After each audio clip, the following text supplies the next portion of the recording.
అందరికీ నమస్తే అండి. సో మహాసేన రాజేష్ గారు పి గన్నవరం నియోజకవర్గ అభ్యర్థిగా తప్పుకున్నారు, పోటీ చేయట్లేదు అనేది ఈరోజు మార్నింగ్ నుంచి బాగా వైరల్ అవుతున్న విషయం. ఆయన ఛానల్లో ఆయనే చెప్పారు. అదేంటంటే ఈ కుల రక్కసి ఈ వ్యవహారాల కారణంగా నాకు సీటు ఇవ్వడం వలన చంద్రబాబు నాయుడు గారికో, లోకేష్ గారికో, పవన్ కళ్యాణ్ గారికో చెడ్డ పేరు వస్తుందంటే నాకు సీటు వద్దు, వాళ్ళని అనవసరంగా తిట్టొద్దు నేను చేసిన దానికి. సో నేను దేన్నైనా ఎదుర్కొంటాను, ఎంత రిస్క్ అయినా చేస్తాను, ఎన్ని అవాంతరాలైనా ఎదుర్కొంటాను. కానీ నా వలన పార్టీకి చెడ్డ పేరు వస్తుందంటే, రాష్ట్రం బాగుపడదు అనుకుంటే, రాష్ట్రానికి పార్టీ గెలవదు అనుకుంటే మాత్రం నాకు ఈ సీటు వద్దు, నేను ఎంతకైనా తగ్గడానికి సిద్ధం అని ఆయన చెప్పిన మాటల సారాంశం. సో దీని మీద యాక్చువల్లీ బాగా సోషల్ మీడియా మొత్తం ఇదే చర్చ. దీన్ని అనలైజ్ చేయమని, చేయాలి, ఖచ్చితంగా చేయాల్సిన అంశం, చాలా కీలకమైన అంశం. నేను కూడా ఈ వీడియోని చాలా సున్నితంగా కీలకంగానే డీల్ చేస్తున్నా. ఉన్నది ఉన్నట్టు ఒక తటస్థ కోణంలో ఈ ఇష్యూని, ఓవరాల్ ఇష్యూని ఒక తటస్థ కోణంలో చూసి దీనిలో ఒక 3-4 కోణాలు ఉన్నాయి, అవి ఏంటనేది మీకు ఎక్స్ప్లెయిన్ చేస్తా. ఏది పెన్ ఇది?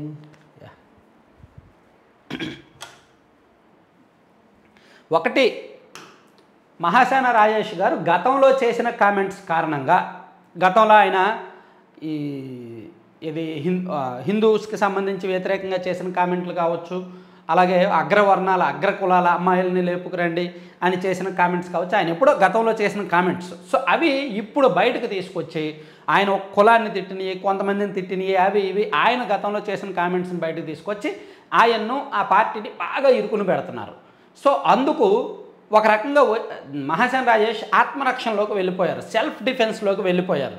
ఆయనతో పాటు పార్టీ కూడా ప్రమాదంలో పడే అవకాశం ఉంది. కాబట్టి బహుశా ఆయన ఆలోచించి పోటీ నుంచి తప్పుకోవాలని నిర్ణయం తీసుకుండొచ్చు. ఆయనగా పోటీ నుంచి తప్పుకుంటానంటే పార్టీ ఒప్పుకోదు. పార్టీకి కూడా ఇది ప్రెస్టేజ్ ఇష్యూ. ఒక అభ్యర్థిని ప్రకటించిన తర్వాత నేను పోటీ చేయను అని చెప్పాడంటే మరి పార్టీ కూడా ప్రెస్టేజ్ ఇష్యూ కదా. సో నాకు తెలిసినంత వరకు ఆయన పోటీని ఇంట్రెస్ట్ చూపించకపోయినా పార్టీ ఆయన్ను ఒప్పించి పోటీ చేయించేలా చూస్తున్నారు ప్రస్తుతానికి. ఒకవైపు నుంచి నాకు వస్తున్న సమాచారం. మరో కోణంలో దీన్ని చూస్తే, మరోవైపు నుంచి వస్తున్న సమాచారం, ఆయన చేసిన కామెంట్స్ కారణంగా అక్కడ పి గన్నవరం నియోజకవర్గంలో అటు జనసేన శ్రేణుల్లో కావచ్చు, ఇటు టీడీపీ శ్రేణుల్లో కావచ్చు కొంత వ్యతిరేకత ఉంది, పూర్తి స్థాయిలో సహకారం లేదు, వివాదాలు వెంటాడుతున్నాయి. సో ఇది కొంచెం పార్టీకి ఇబ్బందికరంగా మారే అవకాశం ఉంది. కాబట్టి పార్టీ పెద్దలే ఆయన్ను సావధానంగా, జాగ్రత్తగా, ఎటువంటి ఇష్యూ లేకుండా తప్పుకోమన్నారేమో అని వైసీపీ వైపు చేస్తున్న ప్రచారం, వైసీపీ వర్గాల్లో జరుగుతున్న ప్రచారం. పార్టీనే ఆయన్ను తప్పుకోమన్నది పోటీ నుంచి. సో ఆయన వివాదాల కారణంగా పార్టీ డిఫెన్స్లో పడిపోయి ఆయన్ను తప్పుకోమన్నదని ఒక వర్గం చేస్తున్న ప్రచారం. సో మరోవైపు మహాసేన రాజేష్ గారు ఇలా తప్పుకుంటానంటే పార్టీ పెద్దలు అతన్ని బతిమలాడుతున్నారు, పోటీలోకి ఉండమంటున్నారని జరుగుతున్న ప్రచారం.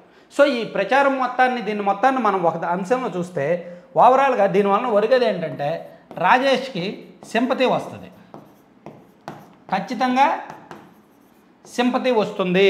ఒకవేళ నిజంగా ఆయన కనుక పోటీకి నేను తప్పుకుంటాను అని పార్టీ పెద్దలు ఆయన్ని బతిమలాడి పోటీలో పెడితే ఖచ్చితంగా ఆయన నిన్న ఏదైతే కామెంట్ చేశాడో, నేను పోటీ నుంచి తప్పుకుంటాను, నేను వదులుకుంటాను, నాకు పదవి ఇది కాదు, ఇవన్నీ ఏదైతే అన్నాడో, నేను రాష్ట్రం కోసం త్యాగం చేస్తా, పార్టీ కోసం త్యాగం చేస్తా, నాయకుడి కోసం, ఇవన్నీ ఏవైతే అన్నారో ఆయన, సో అవి ఖచ్చితంగా ఆయనకు సింపతి క్రియేట్ చేస్తాయి, ఆయన మీద ఒక సానుభూతి తీసుకొస్తాయి. ఖచ్చితంగా ఆయన గెలవడానికి ఇది ఉపయోగం. రాజకీయాల్లో, పర్టికులర్గా మన ఆంధ్రప్రదేశ్ లాంటి రాజకీయాల్లో సింపతి అనేది చాలా పెద్ద పాత్ర పోషిస్తుంది. సో ఈ అంశం, ఈ ఓవరాల్ ఇష్యూని రాజేష్ చక్కగా వాడుకున్నాడని చెప్పుకోవచ్చు. వైసీపీ వాళ్ళు తన మీద చేస్తున్న ప్రచారాన్ని, ఏది హిందూ వ్యతిరేకని లేదా అగ్రవర్ణాల వ్యతిరేకని, ఈ భావజాలంతో ఉన్నాడని వైసీపీ తన మీద చేస్తున్న ప్రచారాన్ని రాజేష్ సింపతిగా వాడుకున్నాడు అని కూడా మనం చెప్పుకోవచ్చు. ఎందుకంటే నన్ను ఎవరైనా తిడుతున్నారు అనుకోండి, నేను ఇంక వీడియోలు చేయను, నన్ను తిడుతున్నారు, నన్ను బాగా ఇబ్బంది పెడుతున్నారు, నేను ఇంక వీడియోలు చేయను అంటే మీరు అందరూ ఏమంటారు? చాలామంది ఏమంటారు?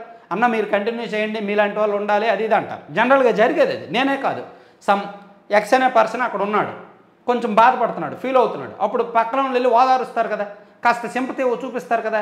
సో ఒక చిన్న విషయంలోనే సింపతి ఎదుటి వ్యక్తిలో సింపతి బయటపడుతున్నప్పుడు మరి ఇంత పెద్ద సెన్సేషనల్ ఇష్యూలో రాజేష్ అనే వ్యక్తి మీద సింపతి క్రియేట్ అవ్వదా? ఖచ్చితంగా సింపతి క్రియేట్ అవుద్ది. అది తను గెలవడానికి ఉపయోగపడుతుంది. ప్లస్ తనకు ఒక మంచి పేరు తెచ్చిపెడుతుంది. అరే చూడు రాజేష్ ఎమ్మెల్యే పదవిని కూడా వద్దనుకున్నాడు, తన మీద వివాదాలు వస్తున్నాయని తను అలా అంటున్నారని, ఆయనకి పార్టీ ఎమ్మెల్యే పదవి ఇచ్చినా ఎమ్మెల్యే సీట్ ఇచ్చినా ఆయన వద్దనుకున్నాడని ఆయనకు ఒక మంచి పేరు వస్తుంది. సింపతి ప్లస్ మంచి పేరు వస్తుంది అన్నమాట. ఇది కొంతవరకు రాజేష్కి ఫ్యూచర్లో ఉపయోగపడుతుంది. ఇది ఒక కోణంలో చూస్తే అర్థమైంది కదా. పార్టీ సింపతికి ఉపయోగపడుతుంది. ఒకవేళ పార్టీ అతన్ని బతిమలాడితే అతను పోటీలో ఉంటే ఈ గేమ్ మొత్తం నిన్న ఈరోజు జరిగిన ఈ ప్రచారం ఈ గేమ్ మొత్తం ఆయనకు పాజిటివ్గా మారుతుంది, ఖచ్చితంగా పాజిటివ్గా మారుతుంది. అయితే ఒకవేళ ఆయన పోటీ చేయకపోతే పార్టీయే వద్దు అంటే వైసీపీ వాళ్ళకు కోరలు వస్తాయి. వైసీపీ వాళ్ళు అదిగో మేము ఒక వ్యక్తిని పోటీ నుంచి తప్పించాము, మాకు పోటీ అవుతాడు అనుకున్న వ్యక్తిని పోటీ నుంచి తప్పించాము. ఖచ్చితంగా రాజేష్ లాంటి వ్యక్తి వైసీపీకి ఇబ్బందికరమే. ఖచ్చితంగా ఆయన చాలా మాట్లాడతాడు, అనర్గళంగా మాట్లాడతాడు, ఆయన వాగ్ధాటి బలంగా ఉంటుంది. ఒక ఎస్సీ ఒక దళితుడిగా ఆయనకున్న తెలివితేటలు ఆయనకున్న మాటకారితనము ఖచ్చితంగా ఆయనకు మంచి ఫ్యూచర్లో మంచి పొలిటికల్ ఇమేజ్ తీసుకొస్తుంది. సో అందుకే టీడీపీ కూడా అతనికి గుర్తించి సీట్ ఇచ్చింది. సో ఇతను ఖచ్చితంగా అసెంబ్లీలో ఇబ్బందికరమే వైసీపీకి, భవిష్యత్తులో ఖచ్చితంగా ఒక పెద్ద గుణపంలో తయారవుతాడు వైసీపీకి అని ఇప్పటి నుంచి అతనికి పోటీలో లేకుండా అతనికి రాజకీయ భవిష్యత్తు లేకుండా చేయాలనే వైసీపీ గేమ్ కూడా వర్కౌట్ అయ్యి ఉండొచ్చు. నానికి రెండో కోణంలో చూస్తే ఇలా మనం ఈ ఇష్యూని రకరకాల కోణాల్లో చెప్పుకోవచ్చు. సో ఓవరాల్గా ఒక కంక్లూజన్ ఇవ్వమంటే నేనైతే ఏం చెప్తానంటే నాకున్న సమాచారం ప్రకారం, నాకు తెలిసిన దాని ప్రకారం, నాకున్న పొలిటికల్ కామన్ సెన్స్ ప్రకారం ఒకటి మాత్రం ఫైనల్గా చెప్పగలను. ఇన్ని వెర్షన్స్ చెప్పడానికి నేనెవరిని? సో ఒకటి ఫైనల్ వెర్షన్ చెప్తా.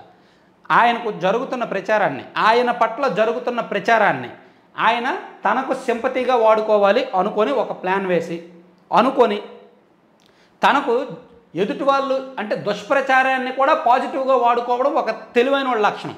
ఆ తెలివితేటలు రాజేష్ దగ్గర పుష్కలంగా ఉన్నాయి.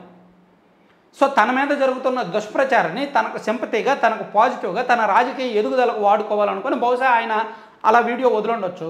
దాని మీద ఇంత చర్చ జరుగుతోంది. పార్టీ పెద్దలు కూడా అతన్ని కన్విన్స్ చేస్తారు, అతను పోటీలో దిగుతాడు, జనంలోకి వెళ్తాడు. ఇదిగో నన్ను వాళ్ళు ఎలా అంటున్నారో చూడండి, నాకు నేను సీట్ వదులుకోవడానికి రెడీ అయ్యాను కానీ పార్టీ పెద్దలు చెప్పడం వల్ల వచ్చాను అని మార్కెటింగ్ చేసుకోవచ్చు. అంటే పొలిటికల్ మార్కెటింగ్కి ఇటువంటివన్నీ బాగా ఉపయోగపడతాయి. సో మీకు అంటే డిఫరెంట్ దీన్ని భిన్నమైన కోణాల్లో చూసి కంక్లూజన్ ఇవ్వాలంటే మాత్రం ఇదే పాయింట్ అన్నమాట. Thank you.